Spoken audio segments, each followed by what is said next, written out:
এবং আল্লাহ তাআলা যে সমস্ত অপরাধের কারণে দুনিয়ার বুকে শাস্তি দেন, এর মধ্য থেকে অন্যতম আরেকটি অপরাধ হচ্ছে যে দুনিয়ার বুকে জুলুম করা। দুনিয়ার বুকে যারা জুলুম করবে এরা দুনিয়ার বুকে তার শাস্তি পেয়ে যাবে। পূর্ণাঙ্গ শাস্তি, পরিপূর্ণ শাস্তি পরকালে আছে, কিন্তু দুনিয়ার বুকে সে কি একটা শাস্তি পেয়ে যাবে। বলতে পারেন হুজুর সব দোষ কি খালি প্রধানমন্ত্রী, সব দোষ খালি বিরোধী দলের, সব দোষ কি অমুক নেতার? না না না, খুব ভালোভাবে বুঝেন জুলুম কাকে বলে। জুলুমের অর্থ হচ্ছে যেই জিনিস যেখানে রাখা উচিত, যেই জিনিস যাকে দেওয়া উচিত, যে ব্যক্তি যেটা পাওয়ার উপযুক্ত ওখানে ওটা না দেওয়াই জুলুম।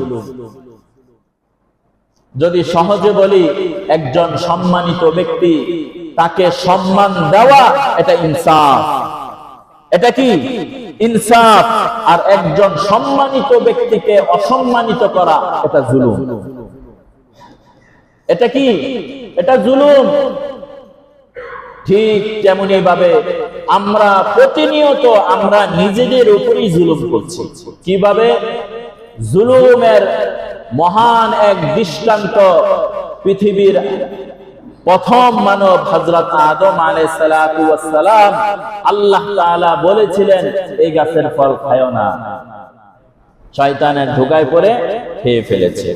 আল্লাহ দুনিয়ার বুকে পাঠিয়ে দিয়েছে, দীর্ঘদিন থাকার পর উনি একটা দোয়া করেছিলেন, রব্বানা যালামনা আনফুসানা ওয়া ইল্লাম তাগফির লানা ওয়া তারহামনা লানাকুনান্না মিনাল খাসিরিন।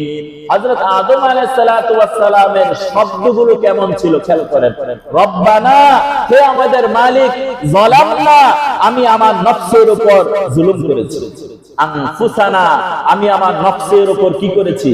জুলুম করেছি। এই যে জুলুম শব্দ এসে গেল। এখন আমাদের ভুল ধারণা ভাঙছে তো, অনেকে আমার কথাটা ওনার গায়ে টাইনা নিতে পারে, হুজুর খালি সমান গড়িয়ে খালি গেলে গেছে নাকি। না না না, জুলুম এটা ব্যাপক শব্দ।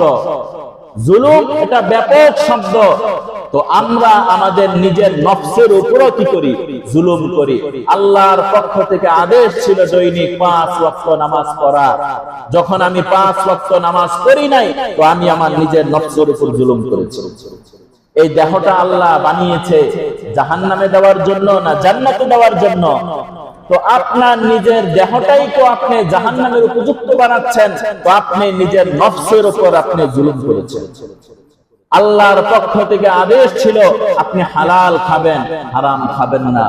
আল্লাহর পক্ষ থেকে আদেশ ছিল, কিন্তু আপনি হারাম খাচ্ছেন, তাহলে কেমন যেন আপনার নিজের উপরই আপনি জুলুম করছেন।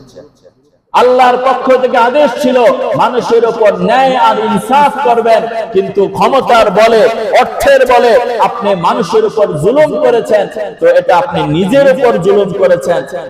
তো আপনি কিয়ামতের ময়দানের শাস্তি ভোগ করবেন। এ কারণে সাথে সাথে দুনিয়ার বুকে বাহ্যিক যে জুলুমগুলো দেখি অন্যের ক্ষেত্রে, এটা তো আছে, আমরা শুধু অন্যের দোষগুলো দেখি।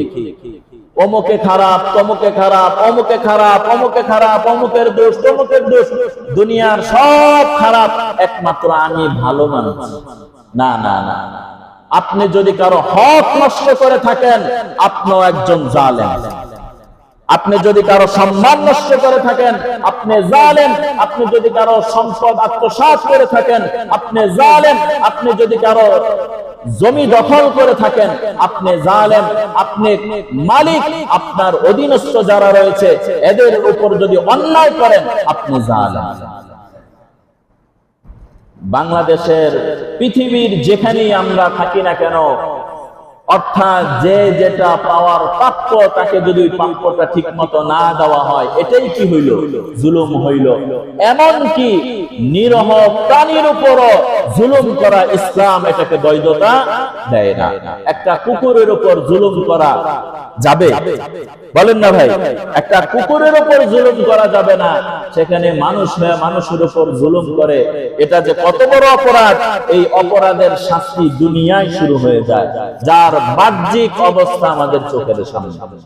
সাথে সাথে কিছু মানুষ অনেক খুশি, হ্যাঁ এবার আমরা। শুনে রাখেন, যারা জুলুম করেছে অর্থের কারণে, সম্পদের কারণে, ক্ষমতার কারণে, বিদ্যার কারণে, এই চার কারণে মানুষ জুলুম করে থাকে। এই জালেমের পরিণতি যেমন হয়েছে, পৃথিবীর বুকে যারাই এমন জুলুম করবে এদের পরিণতি ঠিক এমনই হবে, কোনো সন্দেহ নাই। এ কারণে জালেমের জুলুম থেকে আল্লাহ তাআলা আমাদেরকে হেফাজত করেন। এবার পবিত্র কুরআনুল কারীমের সূরাতুল মুমিনিনের 52 নম্বর আয়াত আল্লাহ কি বলেন শুনেন। ইয়াউমা লা ইয়ানফাউয যালিমিনা মা'যিরাতুহুম ওয়া লাহুমুল লা'নাতু ওয়া লাহুম সুউদ দার। কিয়ামতের ময়দানে জালেম সেদিন তার কোনো কাজে আসবে না। সেদিন আল্লাহ তাআলার পক্ষ থেকে লানত, আল্লাহ তাআলার পক্ষ থেকে লানত, তার কোনো উপকারী সেদিন থাকবে না।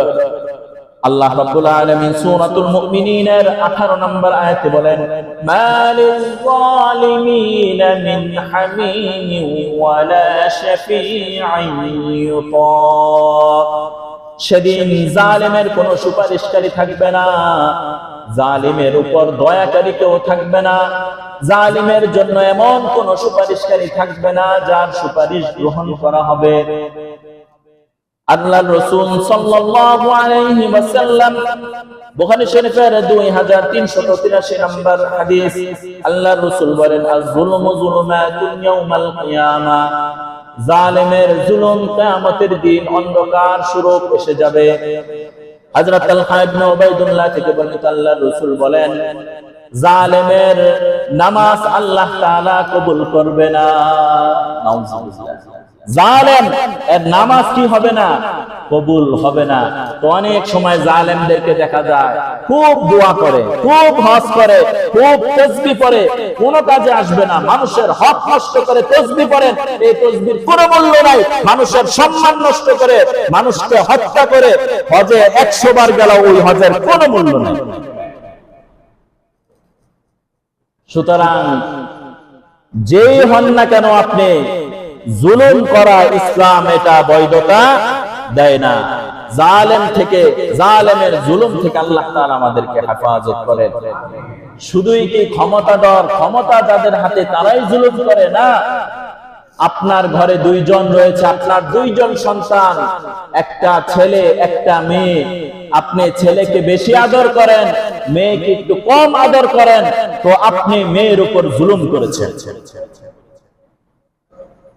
আপনার ঘরের মধ্যে 2 ভাই রয়েছে, আপনি বড় ভাই, আপনি এক ভাইয়ের উপর একটু অনুগ্রহ বেশি করেন, আরেকজনের উপর কম করেন, তো আপনি জুলুম করেছেন। 3 ভাই, ছোট ভাই মারা গেছে, তার সমস্ত ধন সম্পদ বড় ভাইয়ের হাতে এসে গেছে, মনে করলেন ক্ষমতা তো আমার কাছে, বাচ্চা পোলাপেন কি বুঝবে, তার সম্পত্তি সব খায়া দিলেন। আপনি জালেম, আপনি জুলুম করেছেন। হাদিসের মধ্যে রয়েছে, কোন ব্যক্তি যদি শিবরাতুন ওয়াহিদা, 1 বিঘত জুলুম করে কারো সম্পদ নিয়ে যায়, আল্লাহ রাব্বুল আলামিন কিয়ামতের ময়দানে 7 তবক জমিন তার গলার উপর ঝুলাইয়া দিবেন। 1 বিঘত সম্পদ, কয় বিঘত ভাই? 1 বিঘত সম্পদ যদি আপনি অন্যায়ভাবে নিয়ে যান, কিয়ামতের ময়দানে 7 আসমান 7 জমিন তবক আপনার ঘরের উপর ঝুলাইয়া দিবে। নিতে পারবেন ভাই? আল্লাহ তাআলা আমাদের এই ধরনের জুলুম থেকে হেফাজত করেন। আল্লাহ রাসূল সাল্লাল্লাহু আলাইহি ওয়াসাল্লাম এবার যারা জুলুম করবে এদের পরিণতি তো অনেক খারাপ, ইতিহাস এগুলো সাক্ষী। কারণ পৃথিবীর বুকে সবচেয়ে বড় যেটা জুলুম করেছে সেটা হচ্ছে আপনার আদম আলাইহিস সালাতু ওয়াস সালামের ছেলে, নাম কি যেন? কাবিল। প্রথম হত্যাকাণ্ড তিনি করেছে। ওনার পরিণতি কি?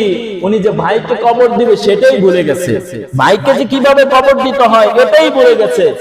তখন আল্লাহ তাআলা দেখিয়েছে যে একটা কাক অন্য একটা কাককে হত্যা করে কবর দিয়েছে।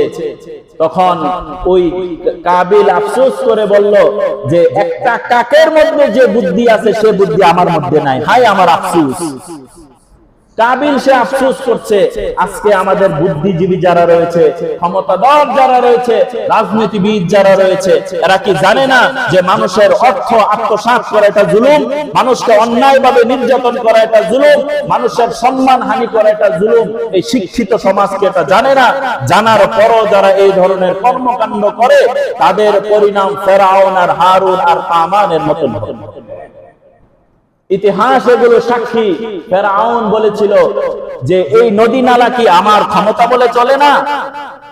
ফেরাউন কি বলেছিল জানেন? কোরআনে আছে যে এই নদী আর সাগর আমার কথাই কি চলে না?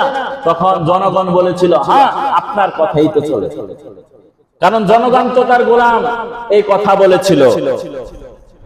পরিণাম কি? ফেরাউন তার দল বল সহকারে ওই নদীর মধ্যে ডুবে মারা গেছে। যে নদীর খোদা সে দাবি করেছে ওই নদীর মধ্যে তার ডুবে কি মরতে হয়েছে। এ কারণে জালেমের যেই জুলুম করবে তার পরিণতি অত্যন্ত খারাপ, এটা দুনিয়ার বুকে তার দৃষ্টান্ত রয়েছে। এ কারণে প্রতিটা মানুষের উপর জিম্মাদারি, এক নাম্বার কথা হচ্ছে আমি নিজের উপর জুলুম করব না। বুঝে আসছে ভাই? আমি নিজের উপর কি করব না? জুলুম করব না। আজকের আলোচনা এই প্রতিজ্ঞাগুলো হোক। এক নাম্বার, আমি নিজের উপর কখনো জুলুম করব না। দুই নাম্বার, আমার অধীনস্থদের উপর আমি কখনো জুলুম করব না। আর আপনি তিন নাম্বার, আপনি যদি দায়িত্বশীল হন, যে ক্ষেত্রে যেখানে দায়িত্বশীল হন, কখনো আপনার হক আর ইনসাফের কথাগুলো আপনি বলবেন। যদি হক আর ইনসাফের কথাগুলো আপনি না বলেন তাহলে আল্লাহর দরবারে আপনি আসামি হয়ে যাবেন। কোরআনের মধ্যে রয়েছে কুনতুম খায়রা উম্মাতিন উখরিজাত লিন-নাস তা'মুরুনা বিল মা'রুফ ওয়া তানহাউনা আনিল মুনকার। এটা সূরা আলে ইমরানের 110 নম্বর আয়াত।